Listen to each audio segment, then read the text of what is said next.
ओम श्री गणेशाय नमः. ओम श्री व्यास रघुपतये नमः. ओम श्री गुरुभ्यो नमः. सर्व बांधवांना नमस्कार. हा अनुपमा शाणे.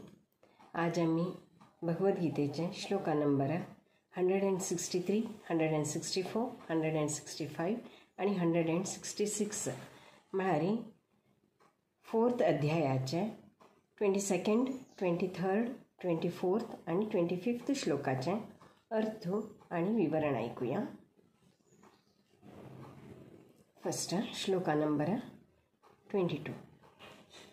यदृच्छालाभसन्तुष्टो द्वन्द्वातीतो विमत्सरः समसिद्धावसिद्धौ च कृत्वापि न निबध्यते.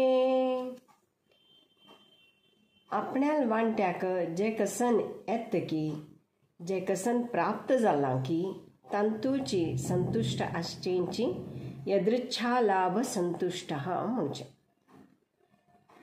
जे म्हाका मेळ्ळें ते सर्व मिगेले प्रारब्धाचे म्हूण लेखून सुख दुःख राग द्वेष असं सर्व प्रकाराचे द्वंद्वांतुल्यान मुक्त जाल्लेलो तसलो कर्मयोगी आपल्या कार्याचे सिद्धी आणि असिद्धींतूय समभाव दवरता. देखून तो खंयचेय कर्मबंधनेंतू बांधून पडना.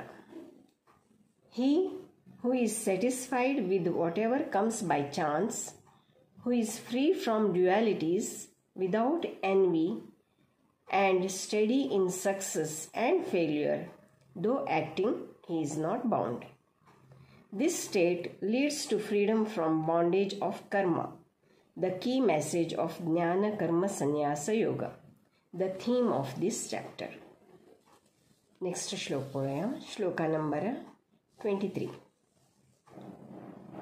गतसंगस्य मुक्तस्य ज्ञानावस्थितचेतसः यज्ञायाचरतः कर्म समग्रं प्रविलीयते.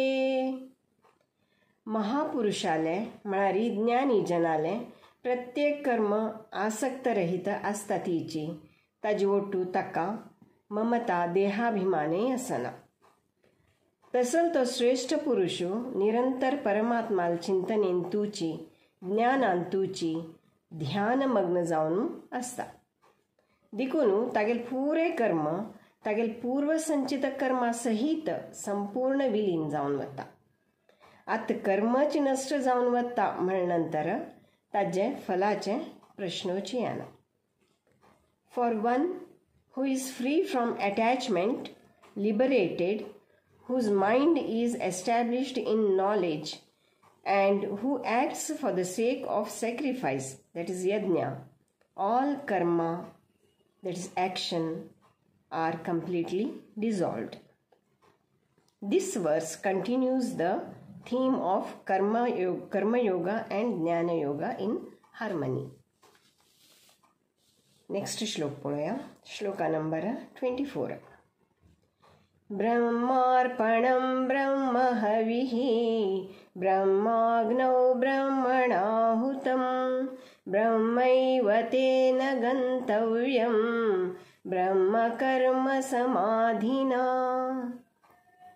शास्त्रसंमत लोककल्याणाचे कर्माकची यज्ञ म्हणटाती हे मागशीच्या अध्यायांतूची सांगिल आसा. आत्ताची ह्या श्लोकांतू कर्मा बद्दल जावं हे यज्ञाबद्दल श्रीकृष्ण सांगता. हे यज्ञ करतलोय ब्रह्म, यज्ञाचे अर्पणय ब्रह्म, हवी म्हणारी यूज करची सामग्री ब्रह्म, जाता अशें हवनय ब्रह्म, हे हवनाचे फलय ब्रह्मचे आसा. म्हणारी साधक साधन सिद्धी पुरे ब्रह्मच आसा. एक ज्ञानी पुरुषाले प्रत्येक कामांतू एक रूपता असता, भेदभाव असना. यज्ञा भावनेन केल्लेले सर्व कर्म लोककल्याणाचे आस्त देखून तागेल कर्म ब्रह्मरूपी असता. तशींची ताक प्राप्त जावची सिद्धी ब्रह्मरूपीच असता. The act of offering is Brahman The oblation is Brahman, offered by Brahman into the fire of Brahman. He who sees Brahman in every action of sacrifice truly attains Brahman. This verse expresses the spiritual unity of all aspects of a sacrificial act when performed with the awareness of the divine. Next श्लोक पळूया. श्लोका number 25. दैवमेवापरे यज्ञं योगिनः पर्युपासते ब्रह्माज्ञावपरे यज्ञं यज्ञेनैवोपजुह्वति.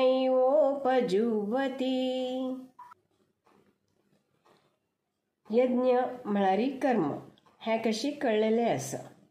आता कर्मांतूय 2 प्रकाराची कर्म चोलना येईल आसा. एक योगी जनान करची कर्म आनी एक ज्ञानी जनान करची कर्म. योगी जन फूड दाखवून तांगेल चोलना येईल तसल उपासनेचे परंपरेची अनुसरण करतात. कुलदेवाल आराधन पूजा अन्य देवदेवतांगेले नित्य नेमान अनुष्ठान करचे इत्यादी. जाल्यारी ज्ञानी जन परब्रह्म परमात्मा रूपी अग्निंतू यज्ञा मुखांतर होम करतात. हांगा परमात्मा रूपी अग्नी म्हळ्यारी साधारण भाषेचे उज्जुने. अग्नीची एक उपमा दिला. अग्निंतू कसनेय वस्तू घाल्यारी कशी तो वस्तूची अग्नी जावन जळतकी तशींची परमात्माक आमी कसनेय अर्पण केल्यारी अर्पण केल्लेलो वस्तूय परमात्मूच जाता. देखून ज्ञानी पुरुष परमात्माक आपणाल सर्वस्व अर्पण करता आणि तो परिशुद्ध जाता. Some yogis offer sacrifices to the demigods alone, while others offer the self or ego as a sacrifice to the fire of spiritual knowledge, the Supreme Brahman, through the yajna itself. आज एक हंगारा बोया. मुकावेले next एपिसोडांतू ऐकूया. ओम लोका समस्ता सुखिनो भवन्तु. लोका समस्ता सुखिनो भवन्तु. लोका समस्ता सुखिनो भवन्तु. ओम शांति शांति शांति. धन्यवाद.